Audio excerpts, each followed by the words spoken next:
this is Sandy, Queen of the Heart, and I'm back with I think it's part 3 of my Sizzix haul. Now, this came from Sizzix.com, from the actual website. They had, and they continue to have sales. I think it was this, like, up to 80% off sales. So I got a good deal on a lot of these dies that I've been showing you. 50, I think the most expensive die was 50% off. So everything was very, very reasonable. So the first one I'm going to show you is this one. This is Life Made Simple Sizzix die. It's kind of one that you could use for, I guess, pocket scrapbooking. You can use it lots of different ways, of course. You get a mat and a camera and then all these other little pieces. But I generally don't like lots of little pieces. It's just not too much for me. But this one wasn't too bad to put together. So I'm going to show you. It's kind of tiny.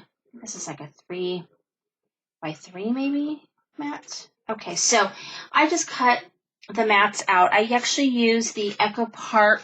I just got this in a haul. Echo Park Be My Valentine from the Echo Park outlet site. And so I got that very recently. And so I'm going to save this little mat for a future project. Got something in mind for that. And then this is what the camera looks like, or how I put the camera together, so it kind of goes. And then I did cut one of the word dies. So basically it cuts all these words out. You get like the reverse, and then you can put paper in the back to layer it. Okay, so Insta Love. So that's this one. I think it's pretty cute. And so I do like this. I don't see myself using, I don't know if I'm going to use all these pieces. Definitely the little mat's very cute, and the camera is really cute, and you can do it in all different papers to get a different look. So I do think that's a nice die, and it comes in a plastic bag, plastic thing, which I like. So the next is Echo Park. It's actually the next die is a Sizzix coffee die, Tim Holtz, I believe. I'm using the coffee paper from Echo Park. This is the die. It's a Biggs die, which means I could cut this out of felt or fabric. So something I'll keep in mind, because I think it might be cute to do this out of felt. So this is a die, and you can actually make like a boba cup, a coffee cup. So you have a lot of different sort of styles that you could do. I just did the coffee cup to keep it simple. And so I did 2 cuts. So this project right here, I make these all the time. These are the little envelopes that I make.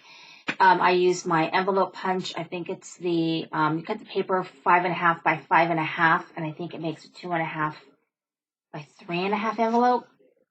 It's perfect size to put a little treat or a coffee gift card in the back. And so I cut my coffee cup out of the papers, Echo Park papers, and then made my envelope out of paper as well. And then I used one of the little cut-aparts for my sentiment. So that was really cute. And then you have enough space to say who it's from, who it's to, and who it's from right there. So that's that project. And then the other one, I went ahead. I used the Maggie Holmes Hooray, not Maggie Holmes, Quake Paper Hooray. And the conclusion that I've come is that I just am not a fan of those paper pads. They're not double-sided. They cause me all kinds of problems not being double-sided. So I'm probably going to end up destashing all my non-double-sided paper just because I just prefer double-sided. It just works for my life. But anyway, I did cut it because I had some scraps. And so this piece I cut out of one of the little cut-aparts they had in the Echo Park paper pad. But yeah, I just kind of decided that I'm not loving the non-double-sided paper. It's just killing me. So come to this one, which is the Jen Long Pineapple Fold Along. And so I tried cutting it out of this paper because I had it out, and then it wasn't double-sided. It was just a big pain. And then I cut it out of Stampin' Up! Paper, which is way too thick. So I struggled making this sample for you guys. So it's kind of wonky, but at least it'll give you an idea of what it looks like. is kind of wonky. So anyway, it kind of folds like this if you use the right kind of paper. It really, a double-sided scrapbook paper is probably your best bet. Something that has maybe a little bit of weight to it, but isn't too thick.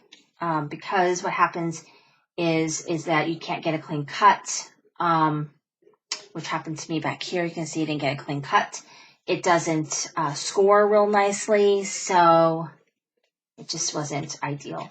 So anyway, you open it up, and it says stand tall, and so that's kind of gives you an idea of what it would look like put together. And so this one was very good price. But yeah, so my recommendation is if you're going to use one of these fold along dies, a double-sided paper is your best bet. Something that is, you know, more than a copy weight paper, maybe an 80 pounds, but nothing that's too heavy. I don't know, Stampin' Up, I always have a rough time with our cardstock. It cuts terrible in my Cricut. I have a terrible time using these dies with it.